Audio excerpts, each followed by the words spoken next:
Hello, my name is Logan Farlander.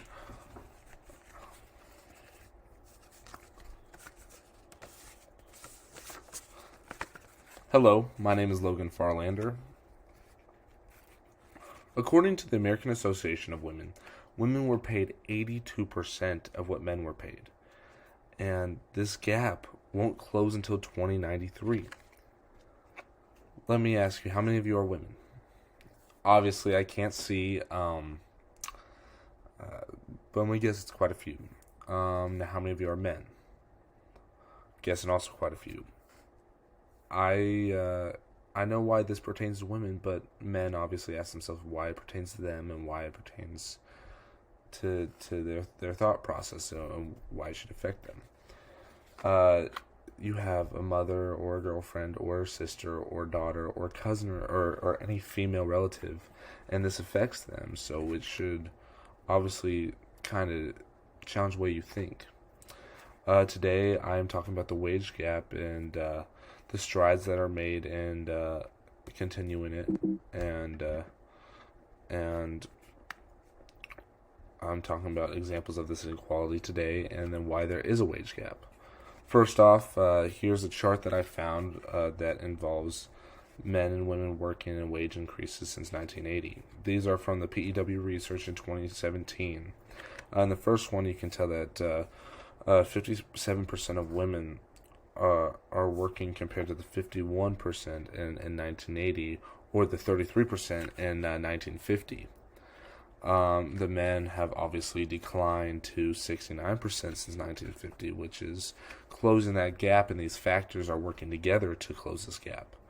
And now on to the wage increases that we found from the PEW research. Women have gone up while men have gone down. Women have gone up about $3.50, $4 in 40 years, compared to the men have gone down 20 cents in the 40 years. So this has closed this gap and made it more equal for all. Next is the Equal Pay Act. The Equal Pay Act involves minimum wage, overtime pay, private and public employment for women. Women now had, in 1963, they didn't have these rights to have a minimum wage or overtime pay. And so this gave them the right to have that, which was equal to men, which slowly started closing this gap. Right now, after talking about the strides, I am talking about the inequalities. This is the Forbes top 10 highest paid male athletes.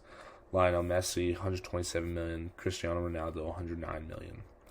The list goes on and on. But these are the women. Serena Williams is only making $29 million compared to Lionel Messi's 127 million, and that is the highest paid female athlete. This definitely affects the wage gap and all of it. And it doesn't just stop there. In the WNBA and NBA, every WNBA player is paid $6.8 million less than every NBA player. You may be asking yourself, well, that's probably just including the top, like LeBron James, Stephen Curry, KD. It's not. In the CBS news report, it said that every single NBA player is paid $6.8 million more. That's including a rookie you may have never heard, compared to one of the top WNBA stars in the world. Another inequality is in the top 500 companies in the nation. In the top 500 companies, only 22% or 22 of the CEOs are women, which this obviously affects that wage gap, and it's going to close it. It's going to extend it. Another thing that affects women is the number of women in Congress. Obviously, it's exponentially lower than men, and this hurts women making decisions that could affect them.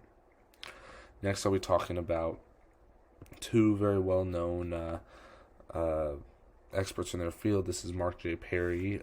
He is saying that there is no wage gap.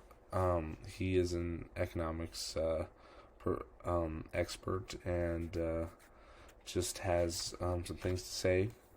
He said that the reason there's no wage gap is because men have more years of working experience over women, starting when they're like young, because like construction jobs usually take more men in because it's just kind of biased because the skill needed apparently. Men have more hours weekly, and then there's higher paying jobs usually for men. And this is explained by, he said, 80% of computer science and engineer majors are men, and women major in less. They major in jobs that are going to pay less, like drama, dance, and education. And so that's a huge point of his. This is Deborah J. Vagans, and she is a women's rights activist and an expert of, an expert of all this. She knows what she's talking about, and says that the wage gap starts early just because they don't get as many opportunities as men. Workplaces keep pay secret, and then workplace harassment and pregnancy discrimination or lack of paid leave is a huge factor because men don't have pregnancies and all this, and they don't have to do as much.